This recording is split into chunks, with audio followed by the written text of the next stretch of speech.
Sana matuloy na ang trial next year. Masyado tayong politika dito sa ating bansa. Hello po, Mother. Magandang hapon po. Oo.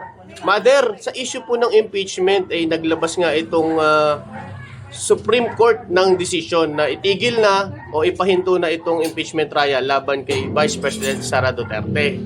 Marami nagbibigay ng saloobin na nahaluan daw ito ng politika sapagkat 12 daw sa 15 Supreme Court justices ay appointee ni dating Pangulong Rodrigo Duterte. Anong masasabi mo rito?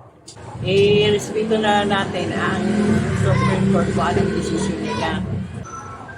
Posibleng nahaluan ng politika dahil maraming inupo si Duterte doon.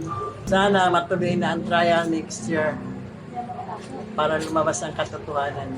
So sa lumabas na desisyon ng Korte Suprema, nire-respeto niyo po yon. Nirespeto po.